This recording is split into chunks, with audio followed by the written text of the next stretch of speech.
বর্তমানে আপনি পৃথিবীতে যাদেরকে শক্তিশালী দেখতে পাচ্ছেন, রাষ্ট্র নেতা, দেশের নেতা, যারা নিজেদিকে শক্তিশালী ভাবছে, এখন বর্তমানে বলে দিল আমাদের পার্শ্ববর্তী দেশ বাংলাদেশ, সেখানে যিনি দেশ চালাচ্ছেন তার নাম হচ্ছে ডাক্তার ইউনূস, ঠিক কি না? তার বয়স হচ্ছে অনুমানিক 80 বছর, আর আমি ইয়াসিন, আমার বয়স হচ্ছে 39।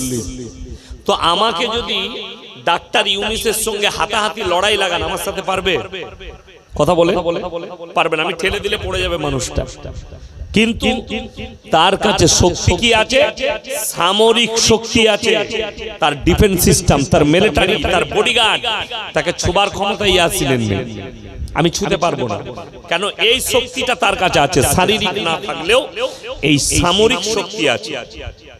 এই পৃথিবীতে যতগুলো এরকম নেতা দেখছেন যাদের কাছে শারীরিক শক্তি নাই অথচ সামরিক শক্তি আছে, আপনাকে আমি চ্যালেঞ্জ ছুড়ে বললাম, কোরআনে এমন জালিম বাদশার কথা বলেছে আল্লাহ তাদেরকে দুটো করে শক্তি দিয়েছিল।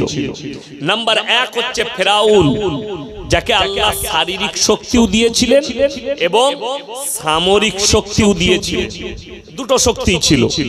তার সৈন্য সামন্ত অস্ত্র ভান্ডার কার? ফেরাউনের, এবং তার নিজস্ব শরীরের ক্ষমতা আল্লাহ দান করেছে।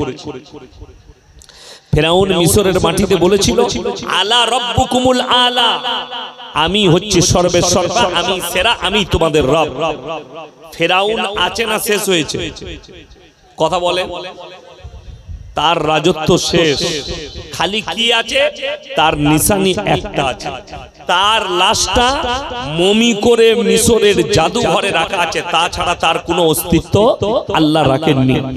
আপনি তার ওই মমিটা দেখে বুঝতে পারবেন যে এই লোকটার উচ্চতা কতটা ছিল, এই লোকটা কতটা শক্তিশালী হতে পারে। যার লম্বাই এতটা, যে এত ফুট লম্বা ছিল, আল্লাহ তাকে শক্তি তাহলে কত দিয়েছিল। তার মতো মরদকে আল্লাহ নিচুড়ে রস বার করে দিলেন, ধ্বংস করে দিলেন। নাম্বার 2, তার নাম হচ্ছে নমরুদ। কি নাম বললাম? নমরুদ। এই নমরুদ এর কাছে আল্লাহ দুটো শক্তি দিয়েছিলেন, সামরিক, শারীরিক। হযরত ইব্রাহিম আলাইহিস সালাতু ওয়াস সালামকে আগুনে নিক্ষেপ করেছে নমরুদ। কে বাঁচিয়েছেন সকলে বলুন? আল্লাহ। আল্লাহ আগুনকে হুকুম জারি করেছে। কি হুকুম দিলেন আগুনকে? কুল্লা ইয়া নারু কুনি বারদান ওয়া সালামান আলা ইব্রাহিম, হে আগুন তুমি ক্ষান্ত হও, আমার ইব্রাহিমের একটা পশমকে তুমি জ্বালাতে পারবে না। আল্লাহর কসম, ইব্রাহিম নবীর একটা পশম পর্যন্ত আগুন জ্বালাতে পারেনি। জোরে বলুন সুবহানাল্লাহ। আল্লাহ তাআলা এই নমরুদকে কোরআনে আছে বেইজ্জতির সঙ্গে মৃত্যু দান করলেন। এরপর আপনাকে ভাবতে হবে, যারা জমিনের উপরে অহংকার করছে তারা সব থাকবে না, মিটে যাবে। কত বলে মিটে যাবে। আল্লাহর যতগুলো সৃষ্টি আছে তারা সবাই মিটবে, শুধু মানুষ নয়। চন্দ্র, সূর্য, গ্রহ, তারা, নক্ষত্র, আসমান, জমিন সবকে আল্লাহ ধ্বংস করে তছনছ করবেন। কোরআনে একাধিক দলিল দিয়েছেন, আমি আল্লাহ যতগুলো সৃষ্টি করেছি আমার সৃষ্টিকে আমি ফানাহ করব, সব শেষ করে দেব। ওই জন্য মানুষের জন্য আল্লাহ উপদেশ দিয়েছে আমাল হায়াতুদ দুনিয়া ইল্লা মাতাউল গুরুর, এই দুনিয়া তোমাদের জন্য সম্পূর্ণ ধোঁকা। পৃথিবীতে একটা মানুষও নিজের অহংকার করার যোগ্যতা রাখে না। অহংকার, কেউ যদি বলে আমার মতো মৌলবি নাই, জানবেন ওটা মূর্খ মৌলবি। কেউ যদি বলে আমার মতো বক্তা নেই, ওটা মূর্খ বক্তা। কেউ যদি বলে আমার মতো ডাক্তার নেই, ওটা মূর্খ ডাক্তার। কেন? একটা মানুষও নিজের প্রশংসা করার ক্ষমতা রাখে না। একমাত্র যিনি নিজের প্রশংসা করার ক্ষমতা রাখেন, সকলে জোরে সোরে বলুন তিনি কে? আরো জোরে বলুন কে? আল্লাহ। বাকি একটা হাদিস দেখাতে পারবেন না যে নবীজি সাল্লাল্লাহু আলাইহি সাল্লাম নিজের যোগ্যতা নিয়ে, নিজের আপনার ওয়াকাত নিয়ে কোন জায়গায় নবীজি অহংকার করেছেন। নবীজি কখনো নিজের প্রশংসা করেননি, অহংকার করেননি। মানুষ কি সৃষ্টি কি আমরা সৃষ্টি আমরা কি সৃষ্টি আল্লাহকে স্রষ্টা যিনি সৃষ্টিকর্তা আমাদের সৃষ্টি করেছেন এই দুজনের মধ্যে পার্থক্যটা কি আল্লাহ তাআলা কোরআনে বললেন আমার সৃষ্টির ওয়াকাত কি যোগ্যতা কতটা আর আমি আল্লাহ কি সূরা কাহাফ একবারই শেষ আয়াতের আগে আল্লাহ তাআলা এখানে মারাত্মক একটা উপদেশ দিলেন মানুষকে যে শোনো তোমাদের ওয়াকাত আর তোমাদের যোগ্যতা কত কুল্লাউ কানাল বাহরু মিদাদাল লিকালিমাতি রাব্বি লানাফিদাল বাহরু ক্বাবলা আন তানফাদা কালিমাতু রাব্বি ওয়ালাউ জিনা বিমিথলিহি মাদাদা হে আমার নবী পৃথিবীর মানুষকে বলে দাও যতগুলো পৃথিবীতে সমুদ্র আছে শুধু এই ভারত সাগর নয় যতগুলো সমুদ্র আছে সব পানিগুলো যদি আমি আল্লাহ কালি করে দিই আর পৃথিবীর মানুষ এখানে আল্লাহ কোন ধর্মের নাম লাইনি পৃথিবীর মানুষের আল্লাহ মানুষের কথা বলেছে মানুষ যদি আল্লাহর প্রশংসা করতে লিখতে শুরু করে সব পানিগুলো শেষ হয়ে যাবে আবার আমি অতটাই দেব সেটাও শেষ হবে কিন্তু আল্লাহর প্রশংসা লিখে শেষ করতে পৃথিবীর মানুষ পারবে না জোরে জোরে বলুন সুবহানাল্লাহ একবার জোরে বলুন নারায়ে তাকবীর আরো জোরে বলুন নারায়ে তাকবীর আমার বন্ধুগণ মানুষ সৃষ্টি আল্লাহ হচ্ছেন সৃষ্টিকর্তা এবং আমাদের সকলে জান কার কবজায় আছে তাড়াতাড়ি বলুন আল্লাহর কবজায় আছে তাইলে আপনি হচ্ছেন একটা কাঠপুতলি যতক্ষণ আল্লাহ আপনার মধ্যে প্রাণটা রেখেছে আপনি খাবেন কথা বলবেন চলবেন উঠবেন বসবেন আল্লাহর যেদিনে মর্জি হবে আপনার জান কবজ করে নেবেন ফেরেশতা পাঠিয়ে আপনার এতটুকু ওয়াকাত নেই যে নিজের মৃত্যুটাকে আপনি রুখে দিতে পারেন আগে চলুন এরপরে আমি বক্তব্য শুরু করব গোটা ভারতবর্ষে বর্তমানে 30 কোটি মুসলমান আছে কত বললাম 30 কোটি এই 30 কোটি মুসলিমের ভেতরে 10 কোটি মুসলমান আছে কিনা সন্দেহ আছে 10 কোটি মুসলমান আছে কিনা সন্দেহ আছে আপনি ইমাম সাহেব ইমাম আপনি মাশাআল্লাহ আমার ভাই খুব ভালো করে শুনবেন যদি বলেন হুজুর আপনি কেন বললেন আমাদের মুসলিম সমাজের লোকরা ভাবে আমি যখন গরুর মাংস খাই আমি মুসলমান আমি মুসলিম ঘরে জন্মগ্রহণ করেছি আমি মুসলমান আমার বাপ যখন হাজী সাহেব আমি হাজী সাহেবের ঘরের ছেলে আমি যাই করি আমি মুসলিম কে বলল তোমাকে যে গরুর মাংস খেলে মুসলমান হওয়া যায় কে বলল সিজদা করলেই মুসলমান হওয়া যায় সিজদা করাটা শর্ত নয় মুমিন হওয়ার জন্য ইমানদার হওয়ার জন্য সিজদাটা শর্ত নয় আমার আল্লাহ শর্ত রেখেছে কিসের শর্ত বলে দিই পূব কিংবা পশ্চিম দিকে মাথা সবাই ঠুকে নাস্তিক ছাড়া কি বললাম নাস্তিক ছাড়া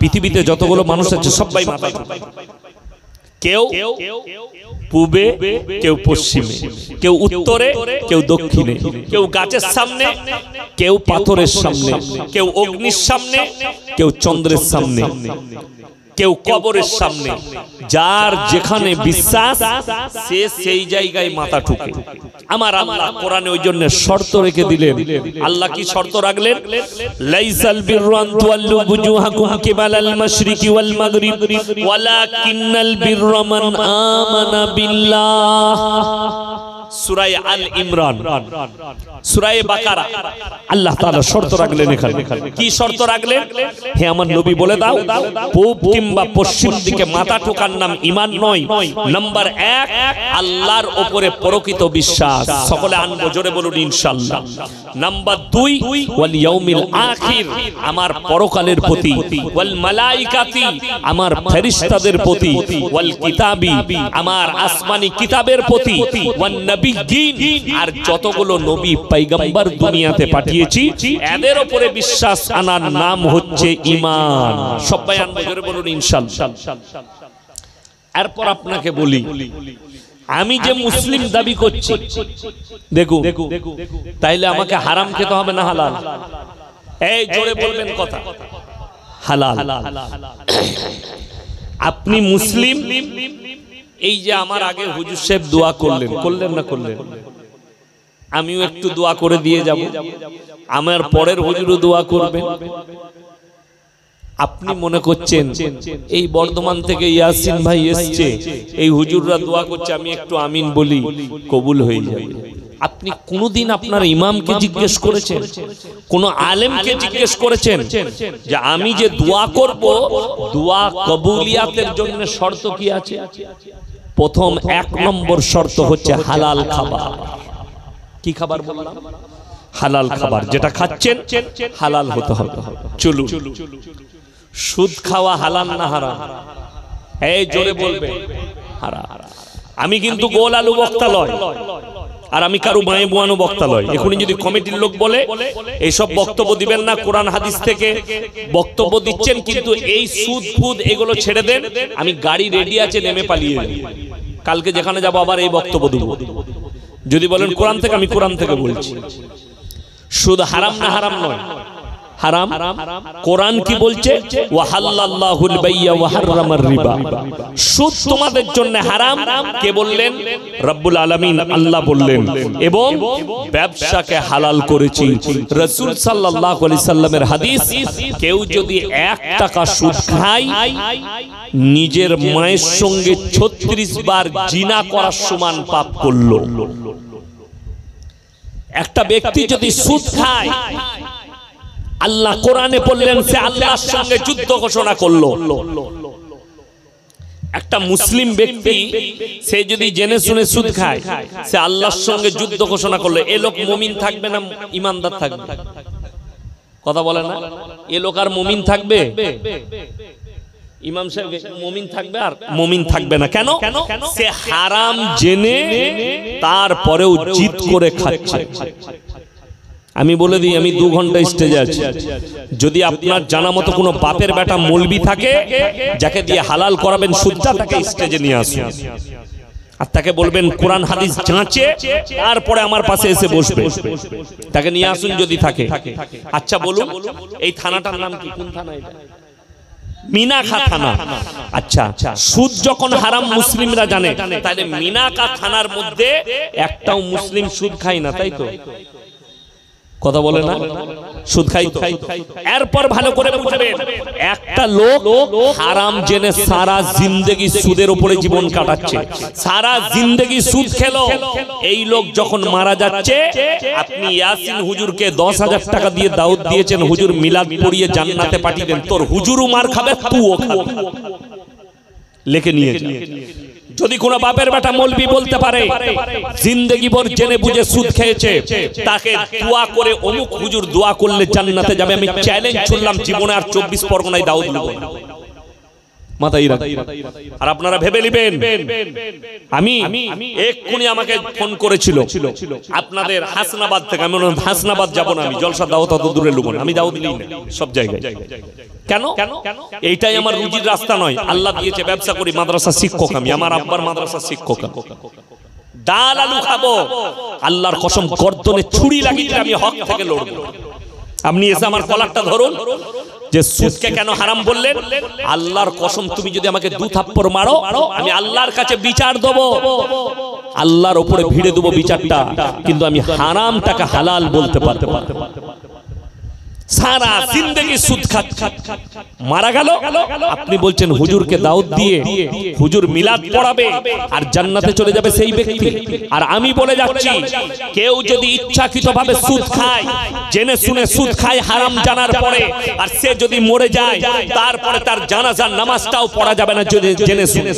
লোকটা জীবনে নামাজ পড়েনি, লোকটা জীবনে আল্লাহকে ডাকেনি, জিন্দেগি পর হারাম জানার পরে সুদ খেয়েছে, তাকে কবরস্থানে দাফন করা যাবে না। আমি বলছি, ফতোয়া দিয়ে গেলাম, কবরস্থানে দাফন করবেন না তাকে। যে লোক সরাসরি আল্লাহর সঙ্গে যুদ্ধ ঘোষণা করছে হারাম জানার পরে, যে লোক নবীজি বলেছে মায়ের সঙ্গে জিনা করার পাপ হবে, যে লোক 24 ঘন্টা মায়ের সঙ্গে জিনা করার মতো পাপ করছে, আপনি বলছেন তাকে দোয়া করে পার করাবো। আমি আমার বাপের দলিল দেব না।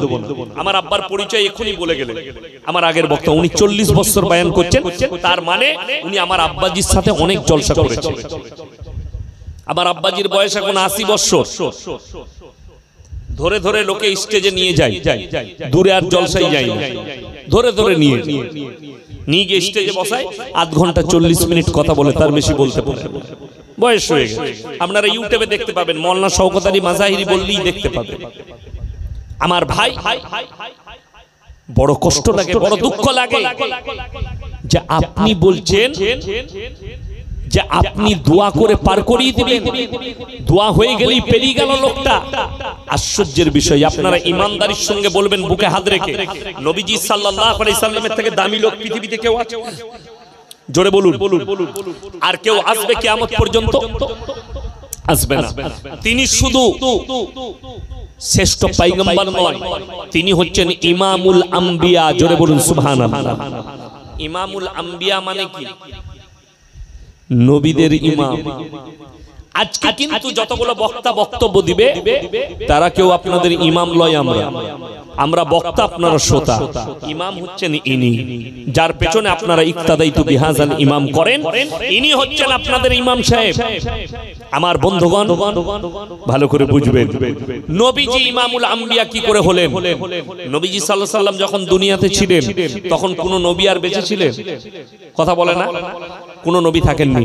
তাইলে নবীর পেছনে কি করে নামাজ পড়লেন সাহাবীরা? নবীজি ইমামুল আম্বিয়া কি করে হলেন? এইটার জন্য কোরআনে যেতে হবে। আর এইটার সঙ্গে জড়িয়ে আছে আল আকসা মসজিদ। সুবহানাল্লাযী আসরা বিআবদিহি লাইলাম মিনাল মাসজিদিল হারাম ইলাল মাসজিদিল আকসাল্লাযী বারাকনা হাওলাহু লিনুরিয়াহু মিন আয়াতিনা ইন্নাহু হুয়াস সামিউল বাসীর। হে আমার নবী, তুমি মেরাজের ঘটনা পৃথিবীর মানুষকে শোনাও। আমি ওহীর মাধ্যমে তোমাকে জানিয়ে দিলাম, আমার নবীকে পেছন থেকে তুলে জিবরিল আমিন মসজিদে হারাম থেকে যখন মসজিদে আকসায় নিয়ে এলেন, এর ব্যাখ্যা বিশ্লেষণে আছে, হাদিসে আছে, নবীজি সাল্লাল্লাহু আলাইহি সাল্লাম 2 রাকাত নামাজের ইমামতি করলেন এবং সমস্ত নবীরা নবীজির পেছনে মুক্তাদি হলেন। সবাই নবীজির পেছনে মুক্তাদি, সমস্ত নবী পয়গম্বর, আর আল্লাহর হাবিব হচ্ছেন ইমাম। সকলে জোরে সোরে একবার বলুন সুবহানাল্লাহ। নবীজির লাকাব হলো ইমামুল আম্বিয়া। এই মেরাজের রাত্রিতে আল আকসা বাইতুল মাকদাসে সমস্ত নবীগণ আল্লাহর হাবিব সাল্লাল্লাহু আলাইহি সাল্লামের পেছনে নামাজ আদায় করেছেন। এই রকম একটা শ্রেষ্ঠ পয়গম্বর হযরত মুহাম্মদ মুস্তাফা সাল্লাল্লাহু আলাইহি সাল্লাম। আমি ইনার কথা বলছি, যারা ভাবছেন সারা জীবন পাপের জীবন কাটিয়ে, সুদের উপরে জীবন কাটিয়ে সেই লোক জান্নাতে যাবে, তাদেরকে অনুরোধ করে বলছি এটা ভালো করে শুনবেন। যাদের কানে পৌঁছাচ্ছে, যারা মুসলিম ভাই সুদ খাচ্ছেন বুক ফুলিয়ে হালাল ভেবে, তারা ভালো করে শুনবেন। আপনার জান্নাতে যাবার রাস্তাটা আমি ক্লোজ করে দিয়ে যাচ্ছি, আমার বাপের দলিলের লয়। আর আমি বাদদাদর গল্প জলসাই করি না, আমি কোরআন হাদিসের কথা বলি। আমার বন্ধুগণ, আল্লাহ নবী সাল্লাল্লাহু আলাইহি সাল্লামের কাছে খবর এলো, ইয়া রাসূলুল্লাহ, আপনার চাচা যান মৃত্যুর শয্যায় আছেন, মারা যাবেন। নবীজি ছুটলেন, চাচার হাতটা টিপে ধরলেন আর বললেন, চাচা গো, আমি মুহাম্মদ আল্লাহর নবী, তোমার ভাইপো, তুমি একবার খালি কলমাটা পড়ে নাও, আমি আল্লাহর কাছে তোমার জন্য কেঁদে কেঁদে ক্ষমা চাইবো। আল্লাহ নবী সাল্লাল্লাহু আলাইহি সাল্লামের চাচা যান কি উত্তর দিলে জানেন? আমি যদি বার্ধক্যে কলমা পড়ি, লোকে বলবে মৃত্যু ভয়ে কলমা পড়েছে, আমি কলমা পড়তে পারবো না। আমার আল্লাহ আয়াত পাঠালেন নবীজির কাছে, কি ইন্নাকা লা তাহদি মান আহবাবতা ওয়ালাকিন্নাল্লাহা ইয়াহদি মান ইয়াশা। হে আমার বিশ্ব নবী, হিদায়াতের দপ্তরটা আমার আল্লাহর হাতে। কার হাতে? সকলে জোরে বলুন, আল্লাহর হাতে। আমার ইচ্ছা নেই তোমার চাচা কলমা পড়তে পারবে না। আল্লাহ রাসূলের চোখ দিয়ে পানি, নবীজির দাড়ি মুবারক ভিজে গেল, চাচা যান দুনিয়া ছেড়ে চলে গেলেন।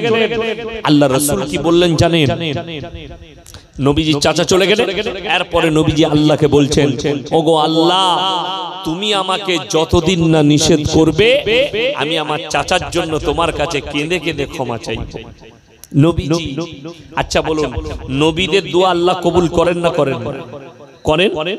এখানে আয়াতটা শুনবেন, আপনার চোখ খুলে যাবে যে ইয়াসিন ভাইয়ের দোয়াটা সুদখোরের জন্য কবুল হবে কি হবে না। ইমাম সাহেব যদি দোয়া করে সুদখোরের লেগে কবুল হবে না এইখানটাই এই আয়াতটা শুনলে আপনার চোখ খুলে যাবে। আল্লাহর হাবিব সাল্লাল্লাহু আলাইহি সাল্লাম কাঁদতে লাগলেন, কার জন্য? চাচার জন্য। ওগো আল্লাহ, তুমি আমার চাচাকে ক্ষমা করে দাও, আমি মুহাম্মদ আল্লাহর নবী, হে আল্লাহ এই চাচা আমার হিতাকাঙ্ক্ষী চাচা, আমার অন্তরের চাচা, আমার বাপের ভাই, তুমি ক্ষমা করে দাও। আল্লাহ তাআলা জিবরিল আমিনকে পাঠালেন। এখানে শুধু নবীকে নসিহত করেননি, আল্লাহ দুজনকে নসিহত করলেন। কি বলে? মা কানা লিন নাবিয়্যি ওয়াল্লাযীনা আমানু আন ইস্তাগফিরু লিল মুশরিকিন ওয়ালাউ কানু উলি কুরবা।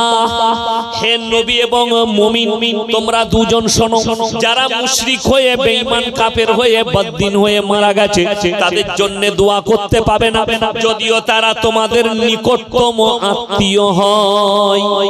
কোরআন, তোমার যদি নিকট আত্মীয় হয় আর যদি বেঈমান কাফের মুশরিক হয়ে বদ্দিন হয়ে মারা যায়, তার লেগে দোয়া করতে পাবে না তোমার নিকট আত্মীয় হলো। আল্লাহর নবীকে নিষেধ করলেন আল্লাহ, চাচার জন্য দোয়া বন্ধ হয়ে গেল। আপনি ভেবে দেখুন, আল্লাহর নবী সাল্লাল্লাহু আলাইহি সাল্লাম যদি চাচার জন্য দোয়া করতে আল্লাহ নিজের চাচার জন্য নবীকে নিষেধ করেন।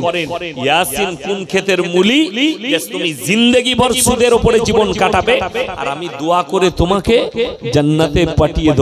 শুনলেন রাসূল সাল্লাল্লাহু আলাইহি সাল্লামের হাদিস। তোমরা বুঝতে পারবে আপনি কি ভেবেছেন দাজ্জাল আসবে না আসবে না? কথা বলে, আচ্ছা আসবে। এসে মিনাকা থানায় আপনাকে দাওয়াত দিয়ে যাবে কলমা। সে কি 24 পরগনায় আসবে? না, রাসূলের হাদিস যেটা আছে সেটা হচ্ছে দাজ্জাল যখন আত্মপ্রকাশ করবে সে কয়েক দিনের ভেতরে গোটা পৃথিবী চক্কর দেবে। চক্করটা কেমন হবে? সেই দেশের রাষ্ট্রপ্রধানরা তাকে অতিথি হিসাবে দাওয়াত দিবে এবং সেই দেশে যাবে। এরপর বলে দিই, দাজ্জালের তো অনেক বড় লস্কর হবে, অনেক বড় সৈন্য সামন্ত থাকবে। সেই সৈন্যগুলো কারা? রাসূলের হাদিস আছে, শোনো, তোমরা বুঝতে পারবে দাজ্জাল আসার পূর্বে যখন মানুষের কাছে হারাম জিনিসগুলো হালাল হয়ে যাবে তখন বুঝতে পারবে দাজ্জাল আসার সময় হয়েছে। আজকে একটা মুসলমানের কাছে কি করে সুদ হালাল হতে পারে? চরম একটা অপরাধ। নাম্বার 2, মদ পান করা হারাম না হালাল বাবা? হারাম। আপনাকে আমি চ্যালেঞ্জ ছুড়ে বললাম, এই দক্ষিণ 24 পরগনায় বলুন আর মিনাকা থানায় দেখিয়ে দেবো মুসলমান মদ খাচ্ছে, মদ বিক্রিও করছে। ঠিক বললাম না ভুল বললাম? কথা বলে, মদ খাচ্ছে প্লাস মদ বিক্রি করছে। যে লোক জানে মদ খাওয়া হারাম, মদ স্পর্শ করা হারাম, এই মুসলমান মদের ব্যবসা কি করে করতে পারে? এই মুসলমান মদ কি করে পান করতে পারে? यार निचोटटाও বলে দেব। নাম্বার 3, লটারির টিকিট হারাম না হালাল? কথা বলে, হারাম। আপনি চলুন, আপনি জটা বাজারে যাবেন, আপনাদের এখানে মিনাকা বাজারে চলুন, আমি দেখিয়ে দেব মুসলমান লটারি বেচছে, লটারি কাটছে। ঠিক বললাম না ভুল বললাম? মুসলমান লটারি বেচছে কি জেনে? হারাম জানার পরেও এরা লটারি বিক্রি করছে। সেই লোক জুম্মার দিনে আতর লাগিয়ে ফাঁস কাতারে নামাজ পড়ে লটারি বাড়ি, অথচ সে কারবার করে হারামের কারবার, সে ব্যবসা করে হারাম ব্যবসা। লটারির টিকিটটা কোনো বাপের বেটা মৌলবীর হিম্মত নাই হালাল বলে দিই, হারাম। সেটা যারা ব্যবসা করবে ওটাও হারাম, তাদের কারবারটা হারাম, তাদের টাকা হারাম, তাদের সমস্ত কিছু হারাম। আমার মুসলমান ভাই, মুসলিমরা হারাম হালাল কেন বুঝেনি? তার নাম্বার 1 কারণ হচ্ছে প্রত্যেকটা মুসলমান জানে প্রত্যেকটা মুসলমান নরনারীর জন্য দ্বীনি শিক্ষা অর্জন করা কি কথা বলে ফরজ। আমি বলছি এই আলেমরা যদি মিনাকা থানায় সমীক্ষা করে ইমামরা 100টার মধ্যে 80টা মানুষের কাছে দ্বীনি শিক্ষা নাই। 80টা। দ্বীনি শিক্ষা অর্জন মানে কি? মৌলবি হতে হবে, বক্তা হতে হবে, মুহাদ্দিস হতে হবে, মুকাররির হতে হবে, মুফাসসির হতে হবে না। দ্বীনি ইলম অতটা ফরজ যতটা করলে হারাম হালাল চিনতে পারবেন, দ্বীন বাদ্দীন চিনতে পারবেন, শিরক আর বিদআত চিনতে পারবেন, কুফরি চিনতে পারবেন। বেঈমান কাফেররা যে জালটা আপনার কাছে ছুঁড়েছে ওই ইলমের দ্বারা যেন ওই জালটা দেখতে পারে।